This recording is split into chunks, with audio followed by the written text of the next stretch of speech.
Llegando a usted con un mensaje de vida en Cristo, usted sintoniza el programa Vida Renovada, una presentación del Centro Cristiano Casa del Rey en la ciudad de Apopka, Florida, los Estados Unidos. Si usted vive en el área de Orlando, estamos ubicados al norte de Orlando, en el 750 Sur Roger Williams Road, Apopka, Florida 32712. En Casa del Rey Centro Cristiano, nos interesa su vida espiritual y la de su familia. Por eso le invitamos a visitarnos cada domingo a las 12 del mediodía o durante la semana en los grupos de hogar Casas de Oración. Llámenos ahora mismo para más información al teléfono 407-486-0634, 407-486-0634. O escríbanos a casadelreyiglesia@hotmail.com. Ahora quédese con nuestra sintonía para el mensaje de hoy, con su servidor, el pastor José Matamoros, y su esposa, la pastora Teresa Matamoros, en Vida Renovada.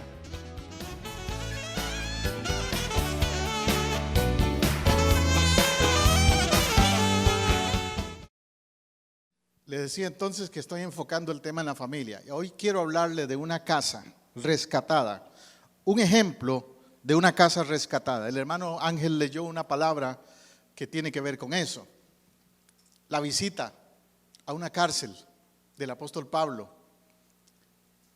Y alguien diría, bueno, cuando alguien va a la cárcel es algo malo. Qué bueno puede resultar de ir a la cárcel. Pero de esa visita a la cárcel resultó un encuentro con un carcelero. Este carcelero después invitó a Pablo a la casa de él. Y al llegar a la casa pasó algo, hubo una transformación de esa casa, hubo un rescate de esa casa. De ahí que he enfocado ese tema el día de hoy así, una casa rescatada. La iglesia tiene que ser un lugar donde se rescatan casas, familias, hogares. Porque hay lamentablemente una condición social de pérdida de hogares, de destrucción de hogares, de quebrantamiento de familias, de rompimiento de casas. Y nuestro objetivo es rescatar casas. We are a rescue team, como dicen en inglés. Somos un equipo de rescate. Ahora, cuando hablamos de rescate, quiere decir que está en peligro. Cuando se habla de un rescue team, es porque hay alguien en peligro. Las casas que vemos en la calle, yo no sé si usted lo ha hecho, pero yo a veces salgo por ahí manejando por el vecindario con intenciones espirituales. Lo he hecho caminando también, a mí me gusta caminar. Y a veces me voy a ciertas áreas del vecindario por aquí, camino o manejo en el carro y voy declarando, Señor, esa casa, esa casa, esa casa, esa casa. Los que viven ahí, los rescatamos para ti. Los rescatamos para el reino. Los declaramos cubiertos con la palabra tuya. Y es interesante que después hemos llegado a conocer algunas de esas familias. Y hemos visto la mano de Dios moverse en esas familias, como Él lo promete en ese pasaje que estamos leyendo. El versículo clave de todo lo que leímos, por supuesto, es Hechos 16:31, que yo lo sé de memoria hace muchos años, probablemente usted también lo ha escuchado. Cree en el Señor Jesucristo y serás salvo tú y tu casa.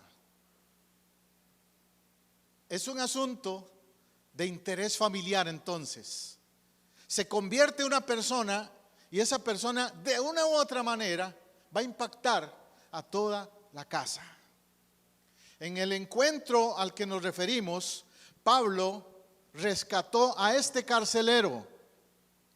Supuestamente él fue el único convertido aquella noche en aquella cárcel, pero el impacto de esa conversión alcanzó a toda la familia de aquel carcelero.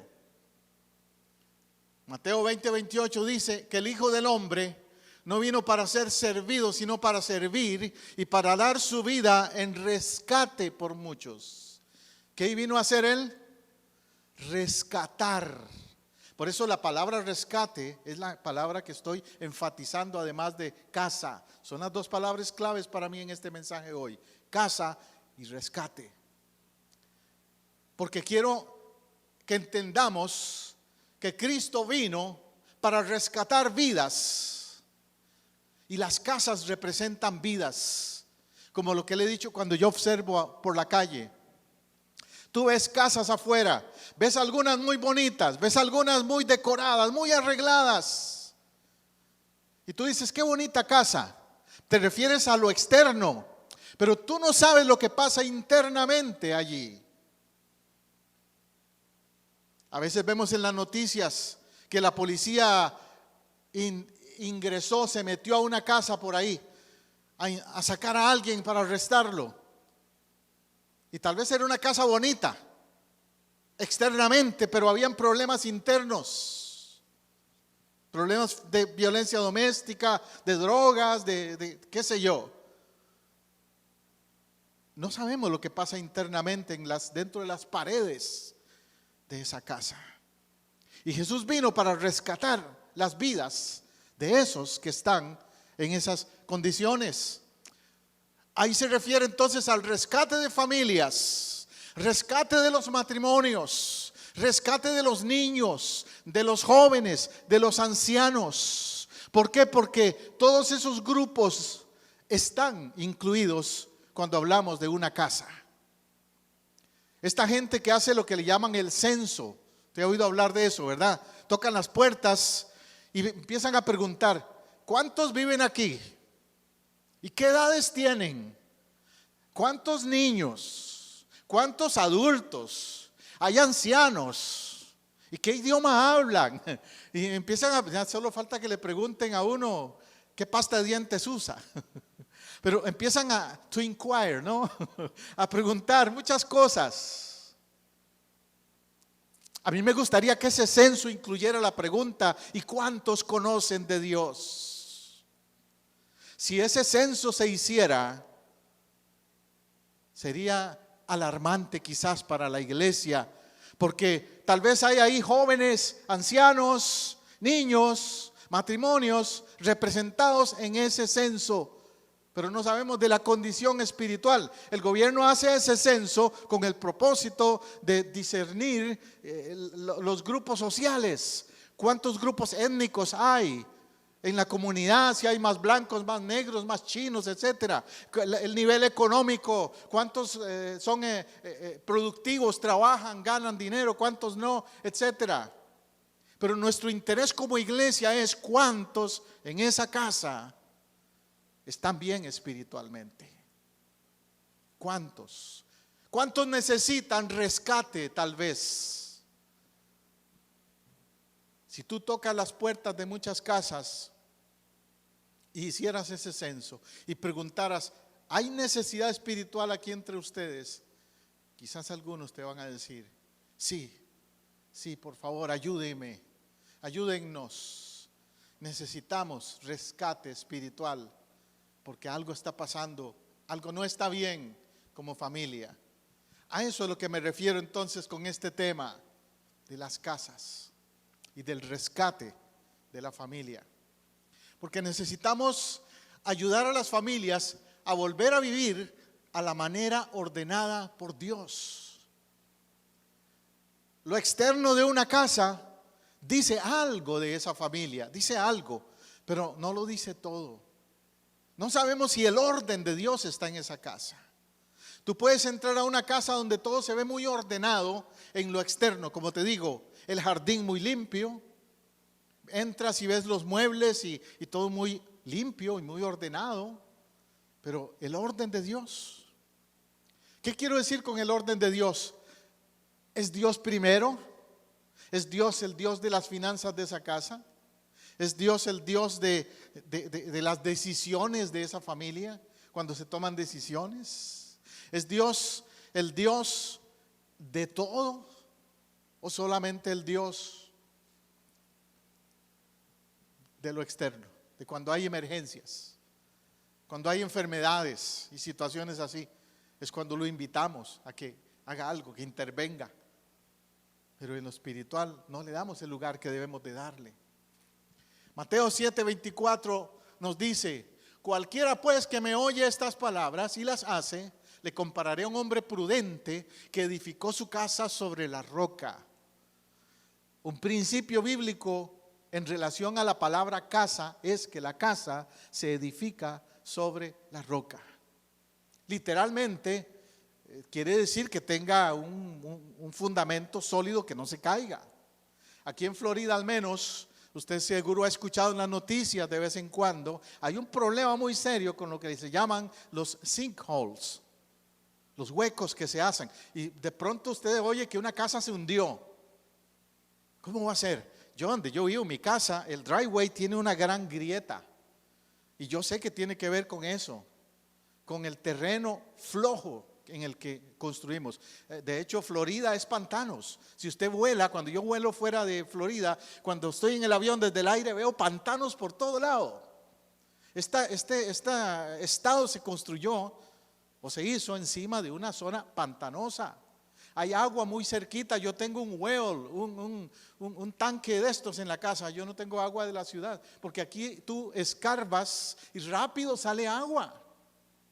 Hay ríos subterráneos, como el de Rock Springs aquí cerca. Hay ríos subterráneos por todo lado. ¿Qué quiere decir eso? Que el fundamento por aquí no es muy bueno.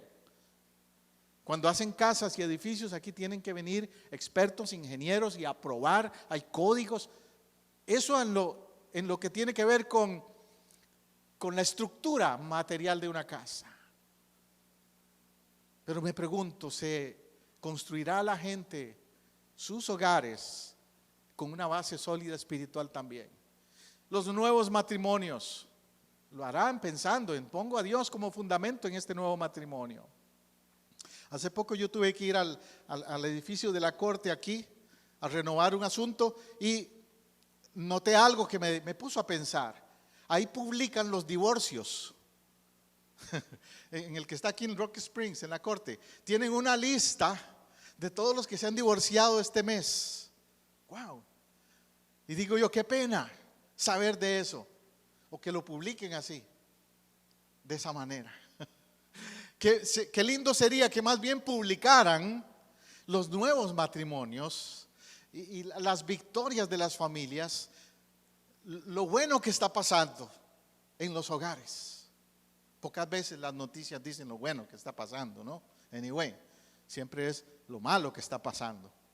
Pero mi punto es: edificar la casa tiene que ver con poner a Cristo en la casa, a Dios en la familia, como fundamento, como el dueño, como el rey, como el Señor. Hay casas que se han construido sin planos, hechas de mal material y son frágiles a las tempestades. Allá en mi país, en Costa Rica, tal vez de donde usted viene pasa eso también. Hay ciertos lugares donde la gente empieza a construir así, a lo loco. Y se construyen vecindarios inmensos que no construyeron con planos, ni con permisos, ni con nada. El gobierno en mi país al menos está tratando de reubicarlos, de darles casas, de darles vivienda. Pero en mi país al menos hay muchos temblores, terremotos, y cuando pasa eso, se acabaron esas casas. O las tempestades, esta época, el mes de octubre, llueve a torrenciales y las casas que están mal construidas se acabaron. Tiene que haber un buen fundamento, de otra manera se van a caer. Ahora, en la roca es un símbolo que Cristo usa para dar a entender que Él tiene que estar en el centro del hogar. Que así como tú necesitas un plano para construir una casa, literalmente hablando, también deberías de decir cuál es el plano para que mi casa esté bien espiritualmente. Yo te voy a decir cuál es el plano. Este es el plano. La Biblia, la palabra de Dios, que tiene que estar en tu relación de familia, que tiene que ser parte de lo que se digiere, se lee, se absorbe, se comunica entre la familia. algo muy bonito que sucede en algunos hogares es que tienen lo que llamamos un devocional familiar y deciden juntos empezar a leer cierto libro de la Biblia, los Salmos, Proverbios. Si usted quiere animarse a hacerlo, le animo a que empiece con el libro de Proverbios como familia, porque el libro de Proverbios tiene muchos temas que tienen que ver con la familia. Entonces, utilice Proverbios. Tiene 31 capítulos. Entonces sería perfecto para leer un capítulo por día y leerlo en un mes, por ejemplo. ¿Ves? Pero ¿cuántas familias la palabra de Dios en verdad es fundamento? Cristo, lo espiritual. Yo recuerdo en mi experiencia pastoral y misionero que en algunas ocasiones iba a algún lugar por ahí a evangelizar, a predicar y tocaba la puerta y le preguntaba a la familia: ¿ustedes tienen la Biblia? Oh, sí, ¿cómo no? Mire, ahí la tenemos en una mesita especial y la leemos de vez en cuando, pero casi la verdad no la leemos. Pero mi esposa la tiene ahí abierta en el Salmo. ¿Cuál es el Salmo 91 creo que es? Que la abren según ellos para que se vayan los malos espíritus, ¿no? O sea, están usándola pero como un amuleto. No la están digiriendo espiritualmente. Ponerla en la vida tuya no es que la Biblia sea un amuleto, sino que la Biblia sea tu caminar, tu estilo de vivir como familia. Amén. Podemos hablar de eso, testimonios de casas restauradas. Ayer yo estaba viendo un programa en la televisión que me encanta, el Club 700. Y ellos pasan testimonios de familias y de gente que ha sido cambiada. Y dieron el testimonio de un muchacho peruano que era alcohólico, bien alcohólico, y tenía toda su vida destruida, su hogar destruido, su esposa ya lo estaba abandonando, su hija, una hija adolescente andaba mal, pasaban muchas cosas. Para hacerle la historia corta, él prendió la televisión y vio el programa Club 700. Hay un programa que ellos tienen que se llama Vida Dura, así se llama el programa, excelente programa, Vida Dura. Y dan testimonios. Él vio el testimonio de alguien que le pasó igual que a él. Hubo una empatía y una conexión. Entonces él se interesó en buscar una iglesia cristiana y su vida cambió. Visitó una iglesia, le ministraron, le hablaron de Cristo, le dieron seguimiento. Él volvió a su casa y junto con su esposa rompió las botellas de alcohol, rompió el alcoholismo, rompió las cadenas en el nombre de Jesús y su vida cambió. Una casa restaurada, una casa rescatada. Y yo sé que entre ustedes conocen casos así, o le ha pasado similar. Y usted puede decir: pastor, yo sé que Cristo rescata casas, rescata vidas. Pero ¿cómo va a pasar eso? Porque usted sea un instrumento, porque usted sea un rescatador. Si usted fue rescatado, ahora le toca ser un rescatador de otros. Hay un libro en inglés que yo leí años atrás tremendo que se llama The Wounded Healer, que tiene que ver con que cuando tú has sido sanado, puedes sanar a otros, ayudar a la sanidad de otros. Por eso se llama así, The Wounded Healer, el que estuvo herido pero ahora es un sanador, alguien que puede rescatar a otros. No puede ser que si yo he sido sanado, rescatado, cambiado, mi hogar, mi familia, yo me lo calle y diga: no, allá los demás. Yo tengo que tener interés por la vida de los demás. Si vemos que alguien tiene su casa en la arena, como el modelo que tengo ahí, y que se está cayendo, si conocemos un familiar, un amigo, un vecino, que sea, que vemos que su matrimonio se está yendo a la arena, que su vida familiar está hundiéndose, no podemos ser indiferentes a eso. Tenemos que hablarle, confrontarle, decirle: mira, tu situación puede cambiar si le permites a Dios, a Cristo, intervenir en tu situación matrimonial, familiar, con los hijos, lo que sea, y poner la casa en la roca. Mateo 5:15 dice: ni se enciende una luz y se pone debajo de un almud, sino sobre el candelero, y alumbra a todos los que están en la casa. ¿Qué pasa en la casa en este caso? Otra vez la palabra casa aparece aquí. Ahora la palabra casa aparece en relación a la otra palabra importante, luz. Casa con luz. Hay casas de tinieblas y casas con luz. Y no me refiero a electricidad, me refiero a la luz interna de las vidas que hay ahí. Si hay tinieblas se va a notar. Inclusive hasta ahí sí digo que a veces hasta en la decoración o en lo que pasa adentro se nota si hay tinieblas. No sé si a ti te ha pasado que entras a una casa y tú dices, siento aquí un ambiente pesado, siento aquí un ambiente feo. Y observas hasta la decoración y ves cosas raras y dices, algo no está bien aquí. Bueno, hay extremos. Mi esposa y yo hemos tenido experiencias inclusive con ocultismo en casas, donde hemos entrado y hemos sentido que hay una presencia que no es nada buena, y después con el trato con esa familia hemos confirmado que habían de verdad influencias malignas. Recuerdo el caso de una familia que visitamos una vez y esta familia empezó a llegar a la iglesia y pasaban cosas raras en su casa. Entonces nos dijo, pastores, vayan a nuestra casa a orar. Y empezamos a orar, pero también le preguntamos, dígame una cosa, usted antes de venir a la iglesia, ¿alguna vez visitó algún lugar de estos que llaman, tú sabes, lectura de las manos, centro de espiritismo? Bueno, la persona esta en ese caso nos dice, mire, yo no, pero mi papá, mi familia sí, estuvo envuelta en eso. De hecho, mis padres practicaron lo que se llama la santería. Y como practicantes de la santería hacían ciertas cosas.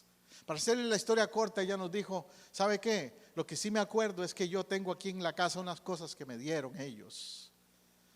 Rebuscamos y de verdad, habían cosas que tenían que ver con santería y que ella no había sacado ni había cortado con eso. Tuvimos que orar, liberar a esta familia de esas ataduras, porque había tinieblas controlando esa casa, controlando el ambiente de ese hogar. Necesitaba que la luz de Cristo entrara, pero totalmente. Casas donde no se ha abierto al propósito de Dios están influenciadas por ese tipo de cosas. Mi esposa y yo en una ocasión, aquí lo menciono, el problema de casas sin protección espiritual. Mi esposa y yo una vez en Costa Rica, cuando trabajamos como pastores de una iglesia allá, íbamos temporalmente, estábamos esperando regresar a los Estados Unidos, entonces rentamos una casa.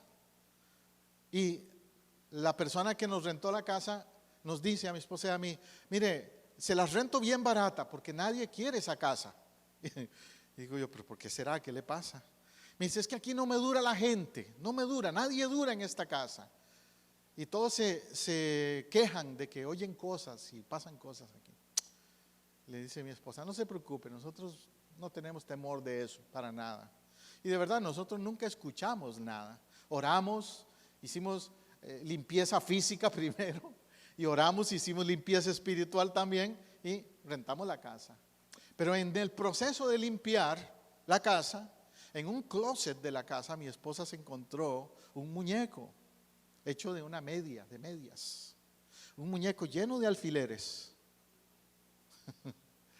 Y entonces me dice, mira lo que me encontré aquí. Con razón que la gente no duraba aquí. Con razón que la gente se quejaba de oír cosas. Pero ahora mismo vamos a cortar con eso. Lo llevamos al patio, le prendimos fuego, hicimos una oración de Dios tomando control de ese lugar, de esa casa. Nunca más se volvió a pasar nada. Ahí vivimos casi un año antes de venir a los Estados Unidos. Nunca escuchamos nada, nunca pasó nada en esa casa. Y de hecho la dueña nos dice, ustedes son los que más han durado aquí. Algo diferente tienen ustedes. Claro que sí, la luz de Dios, la unción, la presencia de Dios en un hogar hace una diferencia. El enemigo no puede penetrar, no puede interferir, no puede hacer daño en un hogar donde está Cristo. Una casa no puede estar dividida. O está Él o no está Él. Él no comparte su gloria. Amén. A nosotros a veces nos hacen peticiones de ir a hacer una limpieza de una casa. Y limpieza lo pongo entre comillas, porque no se trata de ir ahí con una ramita de árbol, de alguna cosa rara, y empezar ahí a No, ni ir con agua bendita a tirarle agua bendita a la casa o aceite por todo lado a la casa. Podemos hacer eso, pero si la gente que vive en esa casa no camina con Dios, no se pone a cuentas con Dios, de nada sirve todo el aceite que reguemos, de nada sirve todo el agua que se tire, de nada sirve todos los rituales que se hagan, porque no se trata de rituales, se trata de consagración. Ahora, si esa familia que vive en esa casa se consagra, se confiesa su vida como vida nueva, son de Cristo, créame que ningún espíritu inmundo se va a quedar ahí, porque ellos no están donde hay gente santa, ellos no se involucran donde hay gente santa, ellos no se quedan donde se adora y se alaba a Dios. Recientemente nos pasó aquí mismo, una casa que tenemos al frente de nosotros donde vivimos. También pasaban cosas muy extrañas. Vivía gente ahí que tenía muy mal estilo de vivir. Un día llegó la policía y se llevó un montón de gente. A mi esposa, el dueño de esa casa, vive en Nueva York, el ex dueño, porque ahora la vendió, le pidió a mi esposa cuidarla, ponerle el ojo a mi esposa y a mí. Y nos dio permiso, nos dio la llave y todo, nos dijo entren y revisen. Un día entramos mi esposa y yo y encontramos en el patio plantas de marihuana sembradas ahí. Bueno, pasaban muchas cosas en ese lugar. Ahora la compró la casa una iglesia, unos hermanos de una iglesia, afroamericanos son. Estos hermanitos afroamericanos compraron esa casa y ahí están teniendo culto ahorita mismo a esta hora, ahí al frente de mi casa. Y me decía el pastor de ellos, es verdad, a mí me dijeron de cosas extrañas aquí, pero nosotros ya oramos, ya limpiamos este lugar, ya hicimos de este lugar un lugar santo ahora. Y qué lindo, yo me gozo porque yo estaba incómodo con esos vecinos que habían al frente ahí a veces. Pero qué lindo ahora cuando salgo el domingo antes de venir aquí, que veo eso lleno de carros y oigo alabanzas y oigo que están ahí dándole gloria a Dios ahí al frente de mi casa. Fue respuesta a oraciones, créame. Casas entonces que necesitan ser liberadas. Jesús habla de saquear ciertas casas. Fíjate en este versículo, Mateo 12:29, dice, porque ¿cómo puede alguno entrar en la casa del hombre fuerte y saquear sus bienes si primero no le ata? Y entonces podrá saquear su casa. Eso es más claro que el agua. Jesús está diciendo, tú no puedes ayudarle a la vida espiritual de alguien que está atado. Primero tienes que desatarle, ayudarle a romper sus cadenas para que haya libertad plena, total. Por eso te digo, no es un ritual, no es ir a echar agua ahí o cosas raras, es ayudarle a los que viven ahí a romper sus cadenas, sus ataduras, para que haya un cambio verdadero. Ahí Jesús lo describe como atar al hombre fuerte. No puede alguien entrar a una casa sin atar al hombre fuerte. ¿Qué es el hombre fuerte? Te lo digo, Satanás. Satanás es el que se mete, se afinca en muchas familias, en muchos hogares y se hace fuerte ahí. Fuerte porque se lo permiten, porque él es fuerte, sí, pero no es todopoderoso. El que es todopoderoso es Cristo. Por eso nos dice el apóstol más adelante, mayor es el que está en nosotros que el que está en el mundo. Y por eso no le tenemos miedo, porque vamos en el nombre de Jesús y vamos a echar al hombre fuerte donde él se ha querido hacer fuerte para que esa familia o ese hogar reciban sanidad. Ahora, puede ser que tú entres a una casa donde tú sabes que el hombre fuerte ahí es el alcoholismo, la atadura es el alcoholismo. Entonces tu declaración de liberación sobre ese hogar no va a poder, no te vas a poner a orar por, qué sé yo, por Señor, ayuda a esta familia con sus finanzas, porque el problema no es las finanzas, la raíz es el alcoholismo.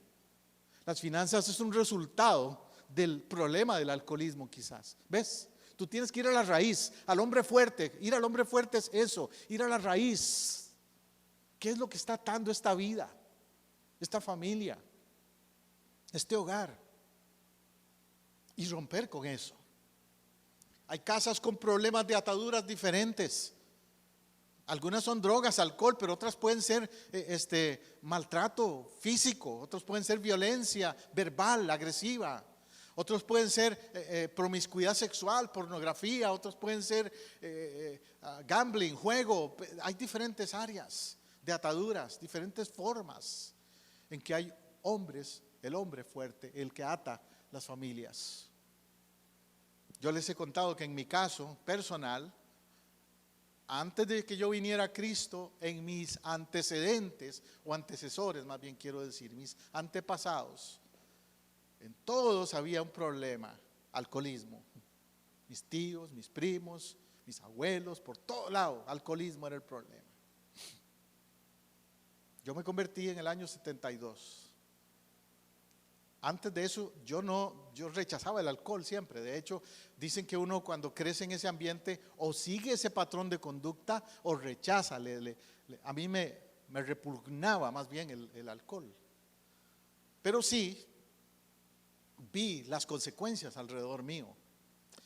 Y recuerdo que en el año 72, cuando yo me convertí, tuve que ir al entierro de un primo mío que se mató porque andaba tomado. Y se estrellaron, se fueron en un abismo.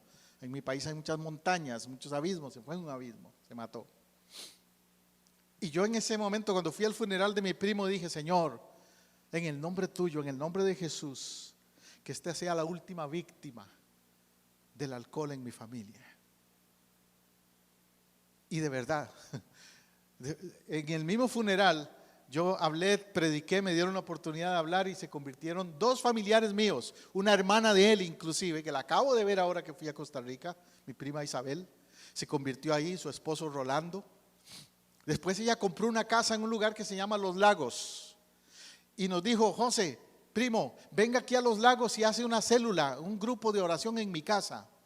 De ese grupo de oración en la casa de mi prima Isabel, hermana del primo que se mató, de ese grupo de oración surgió la iglesia que ahora existe en Los Lagos de Heredia.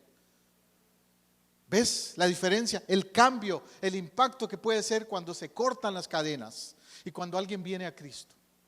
Ahora mi prima, las hijas de mi prima, mis, no sé cómo se llamarán, primas segundas, primas terceras y primos terceros, que ahora vi muchos de ellos en Costa Rica, están en las cosas de Dios. Y no hay nadie más perdiéndose por el alcoholismo. Se rompió esa atadura. Eso en mi caso, no sé en tu caso. Tú conoces tu caso, tu historia. ¿Cuál es la situación? Otra palabra donde aparece casa, en Hechos 2:46 dice: y perseverando unánimes cada día en el templo y partiendo el pan, ¿dónde? En las casas. Comían juntos con alegría y sencillez de corazón. Otra cualidad de la iglesia entonces es que no era una iglesia templocéntrica. Hoy día hay muchas iglesias así, donde todo es el templo, todos los días de la semana hay algo en el templo. Y las familias están metidas en el templo siempre haciendo algo, que puede parecer bueno, pero corta algo muy importante. Y es que las familias interactúen también como familias, se conozcan como familias, se relacionen como familias y ayuden a otros que no vienen al templo a acercarse a las cosas de Dios. Por eso yo soy un creyente firme, convencido del efecto, del fruto que da los grupos en las casas.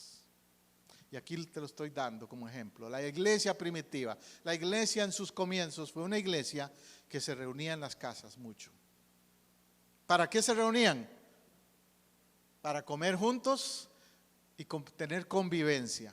Hoy lo vamos a hacer aquí en el templo y una vez al mes tenemos aquí ese tiempo de convivencia. Pero a mí me gusta también en las casas, porque promueve ese concepto, promueve el sentido de ser familia espiritual.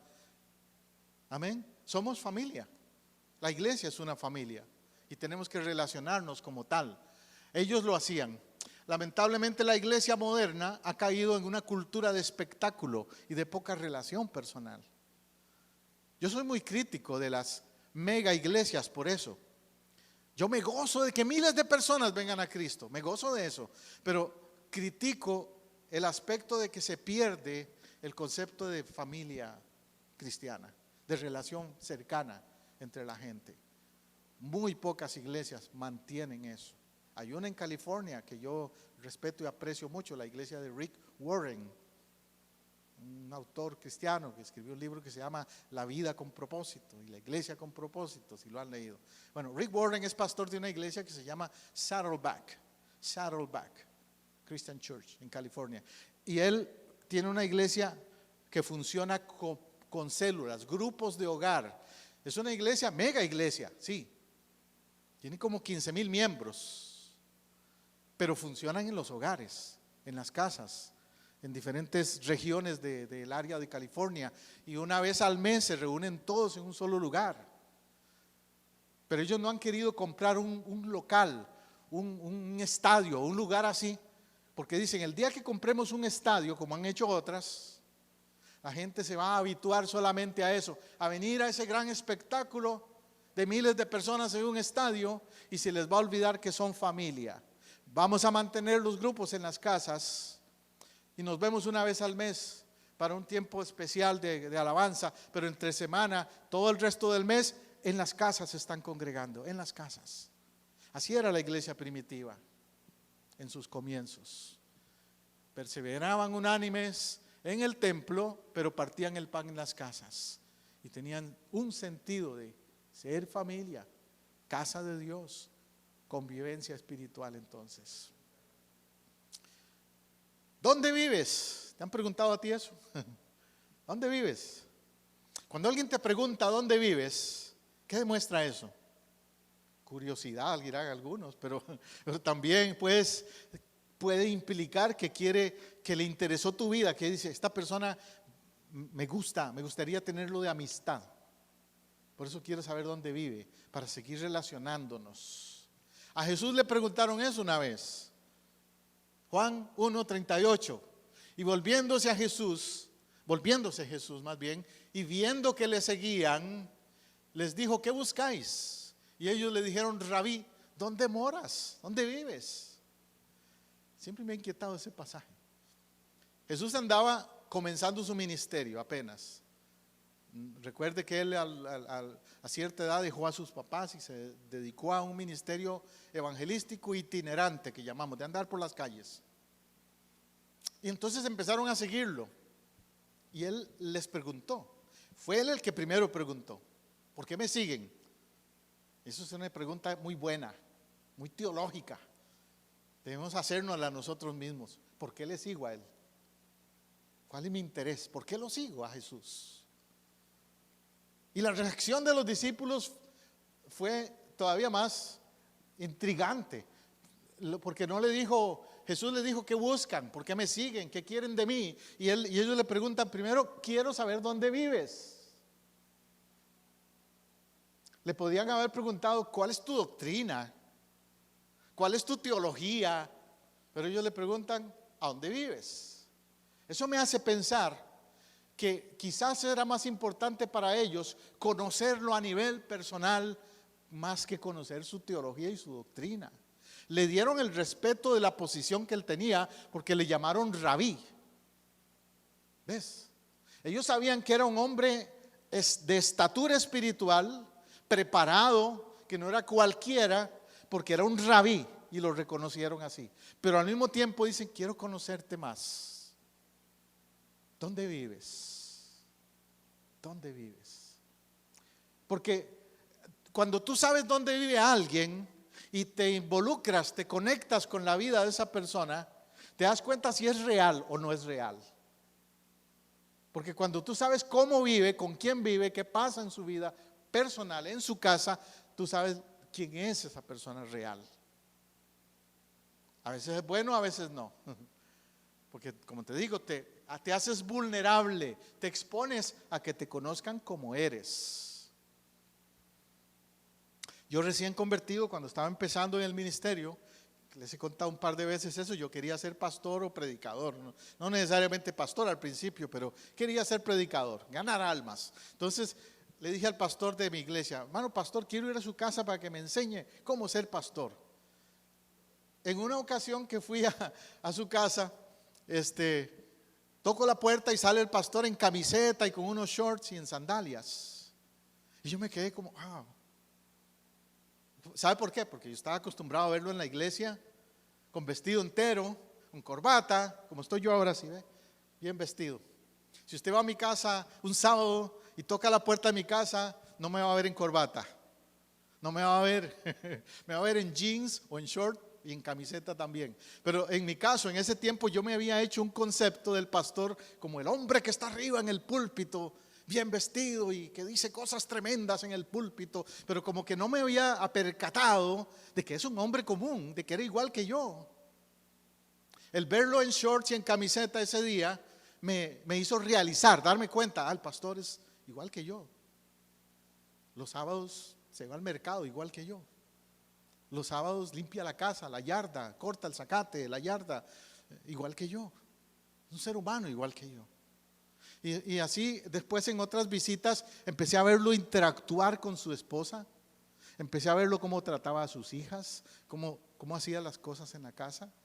Y yo empecé a observar eso y me di cuenta, eso es ser esposo. Eso es ser padre. Eso es ser... Y a veces observaba que eran cosas muy normales o cosas en las que como pastor él tenía que actuar diferente. O a veces como ser humano nada más. Yo me imagino que los discípulos por eso le preguntaron, Rabí, ¿a dónde moras? Sí, el rabí, el que está en el templo, el rabí es el que está vestido de un traje especial de sacerdote, allá en el templo, en la sinagoga. Pero ya ellos conocían muchos rabí que se vestían así, pero que vivían mal. ¿Te das cuenta? Ellos conocían a muchos rabí del concilio de Jerusalén que eran hipócritas, que eran falsos, aunque eran rabís, aunque eran sacerdotes del templo, no eran íntegros.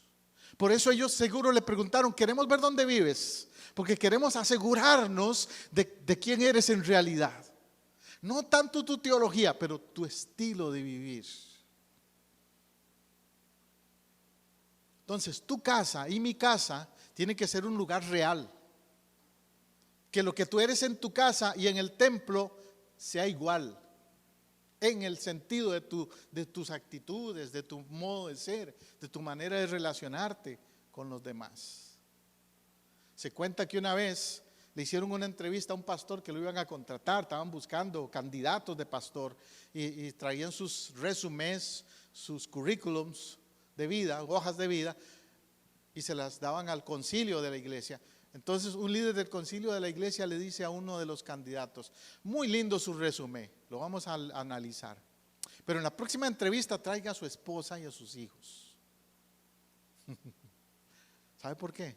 Porque más que el resumen, lo que expresaran su esposa y sus hijos iba a ser más real que lo que el resumen o el currículo pueda decir. El punto es, nuestra casa tiene que ser un lugar real, un lugar normal, pero un lugar donde está Dios. Esa es la diferencia. Te cuento otra historia, Lucas 19, 5 al 6, la casa de un rico. Cuando Jesús llegó a aquel lugar, mirando hacia arriba, le vio y le dijo, Zaqueo, date prisa, desciende, porque hoy es necesario que pose yo en tu casa. ¿A dónde quería ir Jesús? A la casa. Entonces él descendió de prisa y le recibió gozoso. Este es otro ejemplo interesante. Jesús aquí se invita solo a una casa. Es una palabra que usan por ahí muchos, tú eres un metido. Cuando alguien así se invita solo, ¿no? Eres un metido. Pues Jesús era metido, pero para bien, para ayudarle a la gente. Tú a veces tienes que ser metido, invitarte solo. Cuando ves que una familia necesita ayuda, invítate de alguna manera, busca la excusa para visitar a esa familia. Jesús le dice, hoy es necesario que yo vaya a tu casa. Zaqueo se había subido a un árbol porque era chiquito de estatura, pero también porque él no era muy, que te dijera, simpático con la gente. Él no se llevaba bien con nadie. A Zaqueo lo odiaban, era el colector de impuestos. Era el del IRS de aquella época. Me imagino que si él hubiera llegado ahí entre la multitud, con permiso, aquí estoy yo, Zaqueo, quiero ver a Jesús. Seguramente le hubieran dado su codazo y le hubieran dicho, quítate, échate para atrás, tú eres el que está con el gobierno romano y nos cobras impuestos, vete de aquí, sácale. Pero él decidió subirse al árbol para poder ver a Jesús. Jesús pudo haber pasado de largo, pero no lo ignoró, no lo pasó desapercibido. Otra gran lección allí: Jesús no pasa desapercibido a nadie. Jesús discierne y sabe quién tiene interés de buscarle y le va a llamar por su nombre. Va a decirle, mira, fulano, vente, quiero visitar tu casa, quiero hacer algo en tu familia, en tu vida. Jesús entonces lo que hace ahí en esa historia es un rescate familiar. Rescata la casa de un rico que buscaba algo más que lo material. Zaqueo tenía todo, como recolector de impuestos tenía una posición importante, estaba metido con el gobierno romano, estaba, como decimos nosotros, bien parado. ¿No ha oído usted hablar de eso? Ese está con el gobierno, con la ciudad, ese está bien parado, le toca tremenda pensión.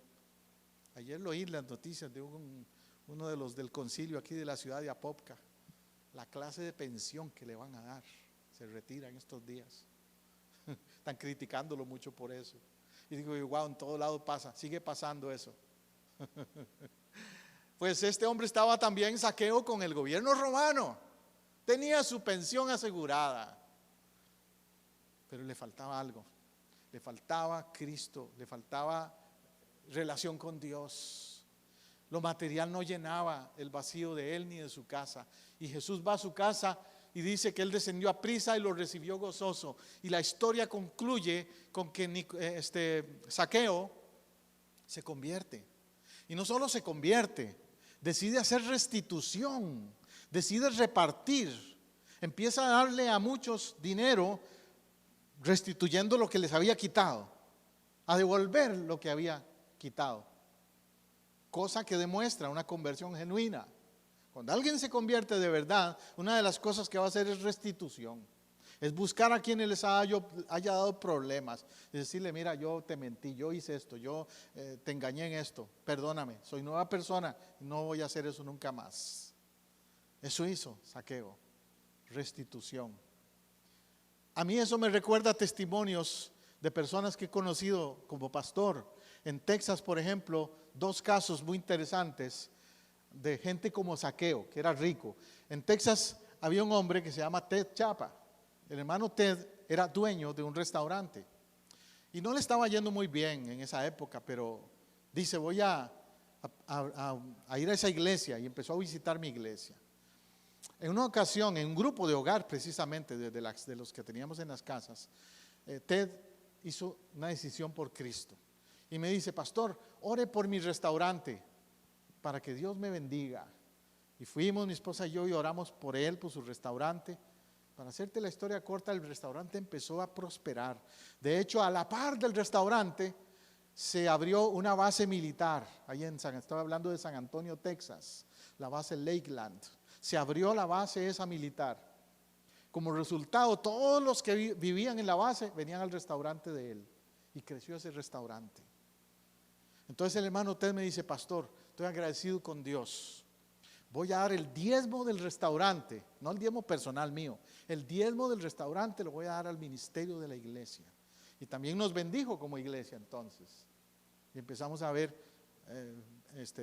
mucho más ingresos para hacer muchas cosas más. Fue entonces cuando pude tener un programa de televisión que quería tener y otras cosas, gracias a eso. El asunto es que se convierte Ted. Un Zaqueo se convirtió, pero no solo Ted. Le dije que él tenía un restaurante a la par de la base militar. Entre los militares que llegaban a almorzar ahí, él hizo amistad con uno, un capitán, un aviador, Tony Garza. Y Tony también era otro Zaqueo, otro hombre de dinero, un alto militar y piloto de la Fuerza Aérea, pero le faltaba Cristo y se convirtió. Un día en el restaurante, Ted me llama y me dice: José, ven acá, pastor, venga acá. Le presento a Tony y me lo introdujo y empezamos a hablar. Y Tony entonces se abrió conmigo, visitamos su casa, mi esposa y yo, y tiempito después se convirtió. Tony, como era militar y era aviador, hizo algo que nunca se me olvida. Me dice: pastor, ¿usted no ha pensado en evangelizar en otras áreas de Texas y otros lugares? Y yo le dije: sí, pues claro, pero estoy un poco limitado por el tiempo. Pues yo le ofrezco algo, me dice. Le ofrezco mi avión privado. Él tenía un avión privado, pequeño. Le ofrezco mi avión privado. Cuando usted quiere ir a predicar a otras ciudades por aquí, que no tenga que manejar, Texas es grandísimo, maneja 1 hora ahí. Cuando quiera, nada más me avisa y yo lo llevo. Y en esa época yo también era como un obispo, estaba a cargo de todas las, era pastor de otros pastores, era líder de la región. Estaban a mi cargo iglesias de todo el sur de Texas y el norte de México. Y él me llevaba en avión. Rapidito yo estaba ahí, 1 hora. Estaba en otras ciudades de Texas, Houston, Eagle Pass, La Frontera, todas esas ciudades iba rapidito con hermano Tony. Pero Tony y Ted eran Zaqueos, hombres que tenían todo menos una cosa: relación con Dios.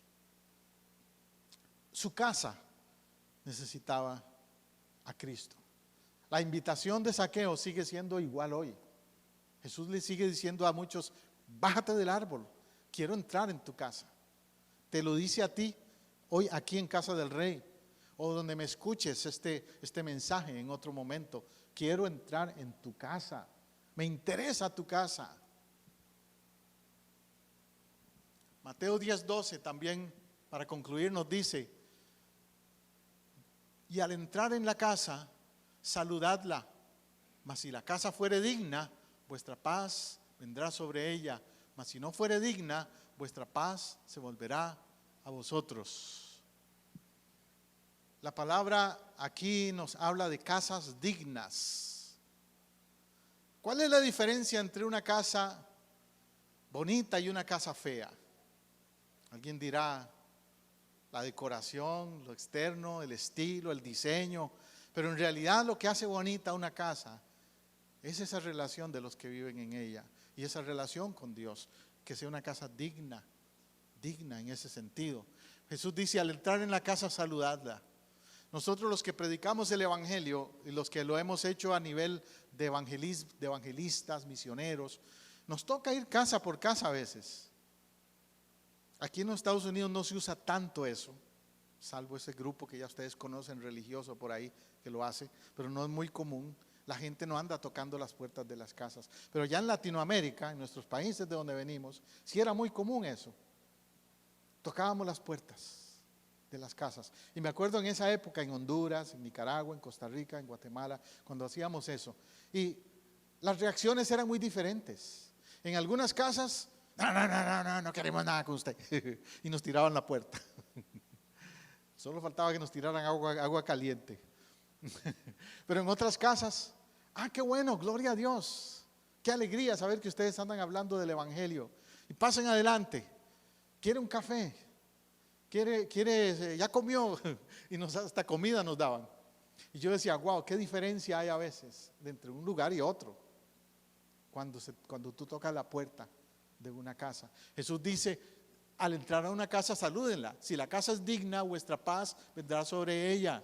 Por eso a eso es lo que yo le llamo casas de paz. Y mi pregunta para ti en este día es: ¿cómo es tu casa? ¿Es una casa de paz? La gente que entra en tu casa percibe paz, se respira paz. No digo que sea perfecta, no digo que no hayan conflictos, pero se manejan las cosas con temor de Dios y la paz de Dios toma la atmósfera de esa casa, de esa relación que hay en ese hogar, ¿o no? ¿Se le puede decir una casa digna o no? ¿Se le puede decir una casa de paz o no? Oremos. Me gusta estar en tu casa, celebrando con tu pueblo. llegamos al final de un programa más de Vida Renovada, una producción de Casa del Rey Centro Cristiano Internacional, transmitiendo desde Orlando, Apopka, en Florida, los Estados Unidos.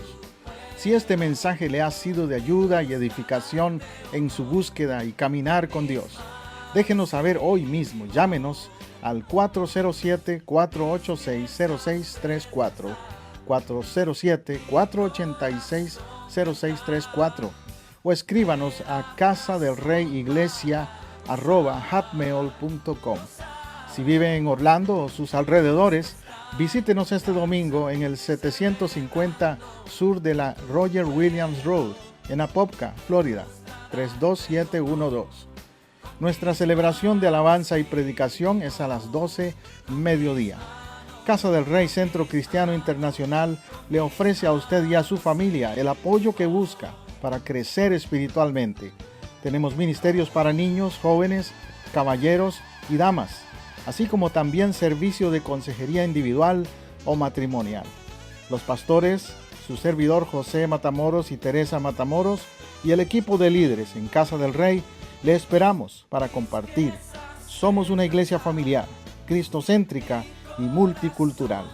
Dios le bendiga abundantemente.